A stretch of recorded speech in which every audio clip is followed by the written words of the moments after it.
How y'all doing? My name is Brian Ward. I'm here in Augusta at the Georgia Firefighters and Chiefs Joint Conference.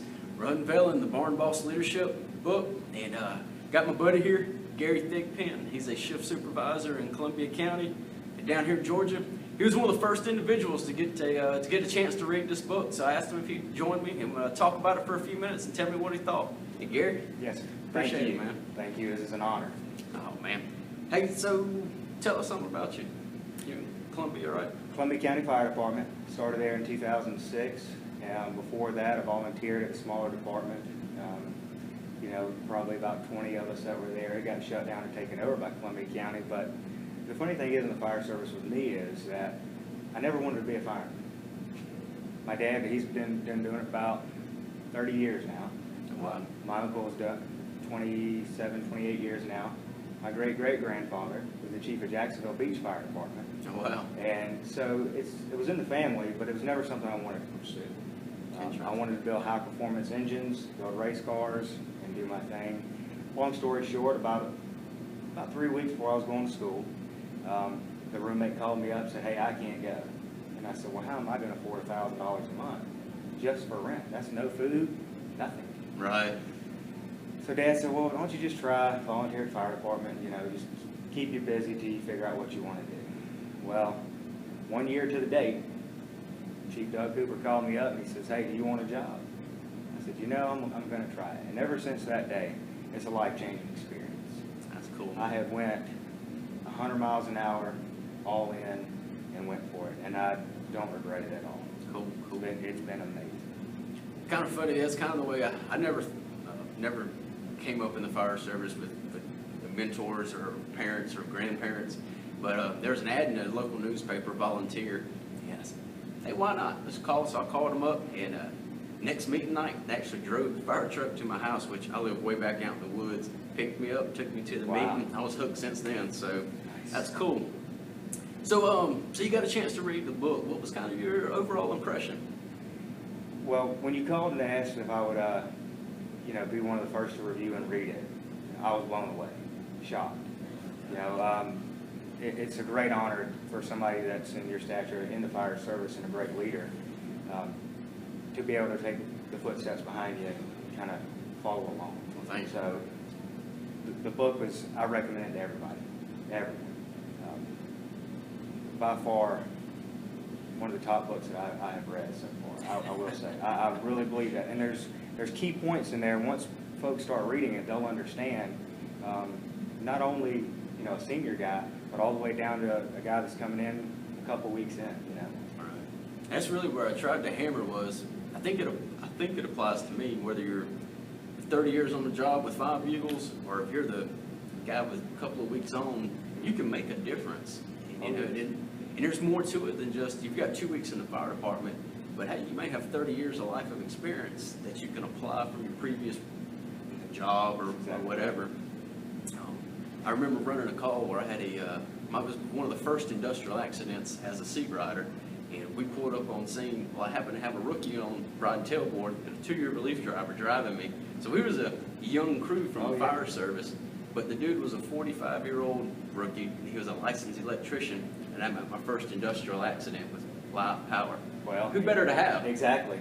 Who cares about fire service experience at that part? Darn right. So, so I tried to tap into when I was writing it, tap into this, think about them types of things. What are people's strengths and weaknesses? So, I'm glad you liked it. That was pretty nice words there about me. But so hopefully I'll live up to it.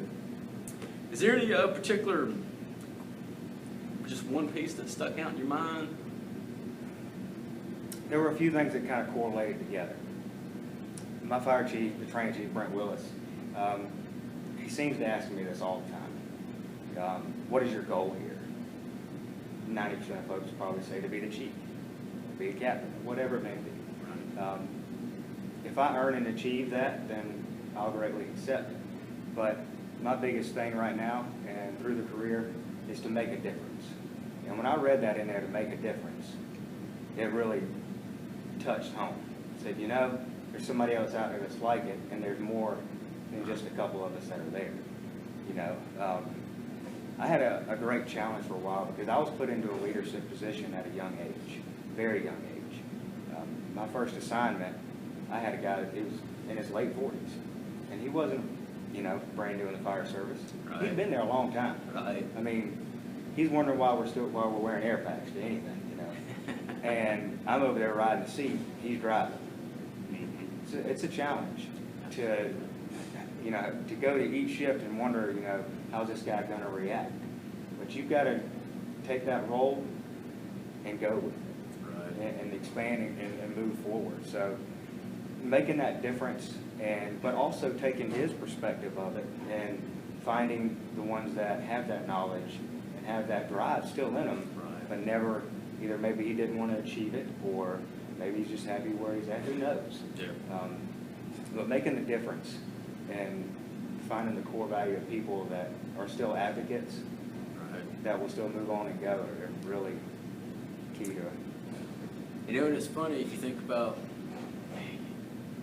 whether time changes, whether it's, you know, different generations, the principles are really the same. You know, the people that are motivated, they want to go out there and train, they want to put their hands on it, they want to do a good job. The principles don't change, maybe the tools, maybe how we do it, techniques, technology, but at the foundation, the principles are all the same. So it's kind of funny that you bring that story up, because I was kind of put into a leadership position at a young age, and I remember when I first went to GP, completely new, Georgia Pacific, I'm in a leadership role. It's about 5 or 6 years ago, and there was a 45, 50-year-old individual, 25 years on the job, and at the time, they'd been through several leaders. I think I was the 5th leader in 3 years when I took it over. And so I was talking to him on kind of day one. He just stood up out of nowhere and said, "Why should we trust you?" And understanding they, you know, been through 5 leaders in 3 years, how do you trust anybody?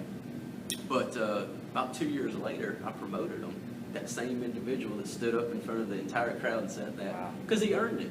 But I had to earn his trust and respect. Exactly. So, you know, it would have been easy to say, "Oh, you're a crusty old salty dude, get out of here." Right. But I got him to buy into the vision, you know, and he wound up being a great employee. He just needed somebody that cared. So it's kind of cool that you bring that up. Yes. So, so if somebody was looking at the Barn Boss Leadership book or the presentation, we got a couple of dates coming up around the state. We're going to be doing an 8-hour session, and they're trying to determine should they go, shouldn't they go. What would you tell them? By all means, go, 100%. They need the different, let's see the best way to put it, outlook versus maybe what they've been given, or what the environment that they're around every day.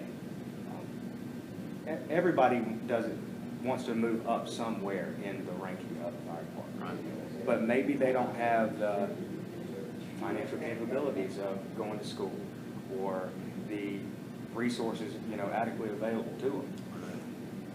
By going to the Barn Boss class, I feel like they can embody some of the key points in there and understand that even though they're not a captain, they can still be that backseat leader.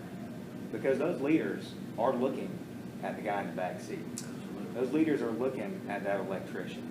You know, they're looking at those people like that. And in return, what happens?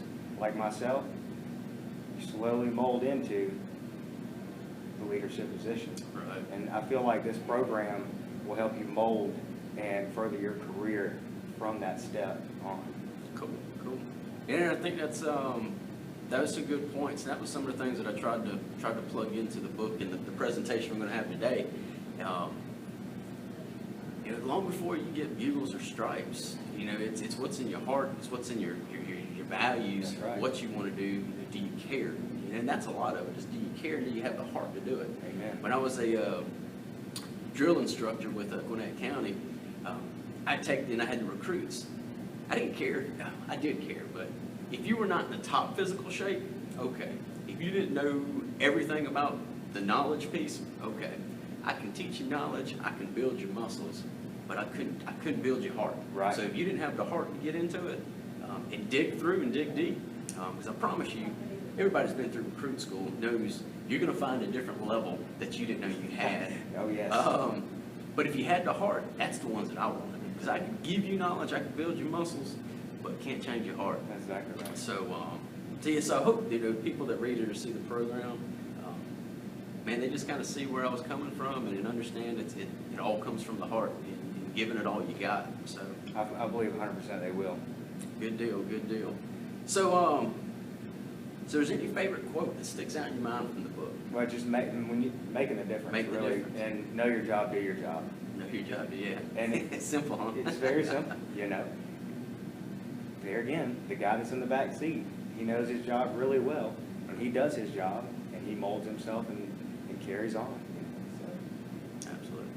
you put all those facts together, what's the end result? They are going to make that difference. And the book motivates them to do it. Awesome. And the presentations will motivate them to do it, and I believe that it's not the one of them classes where you go out of town, you take the class, and 2 weeks later you're still motivated, a month later you're still motivated. I feel like this one was presented a lot different. I did, because it came from your heart and dedication to it, so they're gonna eventually keep it going. Good deal, man. Well, man, I definitely appreciate Yes, you sir. coming. Thank you. Thank you for reviewing the book. And for all that you've done, helping me out, man. There's Man, yours, thank signed, you. and everything. It's not worth a whole lot, Oh, but yes, it is. It is. man, I appreciate your help. Hey, take care of y'all. We're in Augusta, Georgia State Firefighters and Chiefs Joint Conference. This is August the 13th, and we are unveiling the Barn Boss Leadership book right here today. Presentations at 1:30. Go to the Facebook or Fire Service SLT Facebook page, and you'll find the link to order the book. Hey, y'all take care and be safe. Thanks.